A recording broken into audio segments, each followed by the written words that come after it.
माझं नाव राजेंद्र बळीराम शिंदे, राहणार उमरी जहागीर, तालुका हदगाव, जिल्हा नांदेड.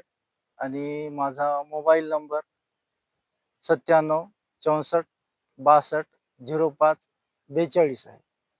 सर, कसं झालंय, पहिली पारंपरिक शेती होती. आता पारंपरिक शेतीमध्ये आजच्या तरुणांना न पडता फळबाग शेती, पपई शेती, फुलशेती, जांब लागवड, पेरू लागवड याच्याकडे जर वळलं तर बरंच माणसाला, शेतकऱ्याला बेनिफिट होईल. आता माझी 1 एकर पपई होती. मी 15 नोव्हेंबरला लावली आणि 4 महिन्यात आमच्या पपईला फुल आलं आणि 8 महिन्यात आमचा तोडा सुरू झाला. तर एका वर्षात मी 5.5 लाख रुपयाची पपई झाली माझी. आणि आणखीन मला 50,000 75,000ची पपई होते. तर मला सांगा, एका एकरमध्ये दुसऱ्या पारंपरिक पिकामध्ये न मिळता या पपईमध्ये मला चांगल्या परीचं उत्पन्न मिळालं. आणि तरुण पोराला एवढीच विनंती आहे की आपण तरुण पोरांनी इकडं तिकडं न जाता या पपई लागवड, फळ लागवड याच्याकडे वळता आपण जिव्हाळ्याची शेती केली आणि आपल्या लेकरा बाळासारखं जर आपण त्याच्याकडे लक्ष केलं तर अतिशय चांगल्या प्रकारचं आपल्याला उत्पन्न मिळेल. माझ्याकडे 9 एकर शेती आहे आणि 8 एकरचं उत्पन्न एकीकडं, आणि पपईचं 1 एकरचं उत्पन्न मला 6 लाखापर्यंत झालं. त्यामुळं मी त्या पपईच्या कडे वळलो आणि आम्हाला मार्गदर्शन तिकडले वसमतचे बालाजी सवडकर यांनी आम्हाला लाभले. आणि आम्ही आमच्या गावामध्ये जवळजवळ 10-15 प्लॉट आहेत. आम्ही गटशेती करतो आणि सगळ्याच्या एकमतानं आम्ही शेती करतो. आणि आमच्या गावात जवळजवळ 22 प्लॉट आहेत आणि त्यांनाही बरंच एक पपईचं उत्पन्न मिळालं. पपईला खूप बाहेर देशात मागणी आहे. आमची गाडीचा लोड इथून न्यायची आणि कर्नाटकमध्ये पपई जायची, इकडं आंध्रामध्ये, बिदरमध्ये, गुजरातला पपई जायची. बाहेर देशात पपईला खूप मागणी आहे.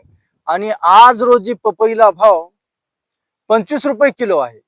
आणि एका झाडाला 50 पपई धरली तर एका झाडाचं 50 किलो जर वजन तर होतेच, पण 100 किलो होते. पण कमीत कमी 50 किलो जर झालं तर आजचा 10 रुपये रेट जरी राहिला, कमीत कमी 10 रुपये रेट, त्याच्यात वरच राहते, आपल्याला 6 रुपये किलो राहिले तरी परतड खाते.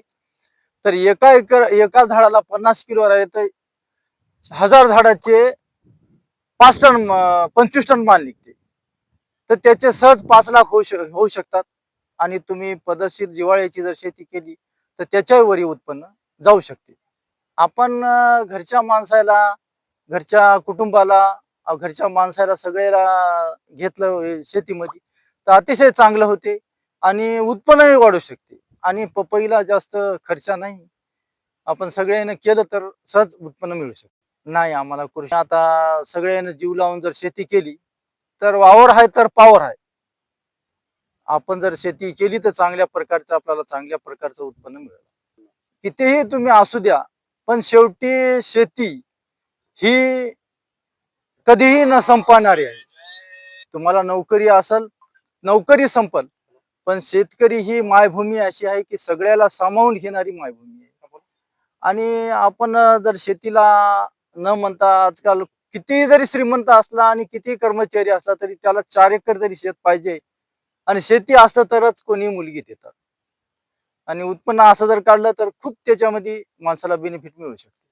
त्या शेतकऱ्यानं असं नकारार्थी न राहता सकारार्थी राहून पॉझिटिव्ह जर राहिलं आणि तुम्ही चांगल्या प्रकारे जर शेती केली तर चांगल्या प्रकारे आज शेतीचे दिवस आलेले आहेत. बरीच शेती प्लॉटिंग मध्ये गेलेली आहे, बरीच शेतीमध्ये शहरीकरण झालेलं आहे. आणि आता थोड्याच वेळामध्ये शेतीला एक सोन्याचे दिवस येतील.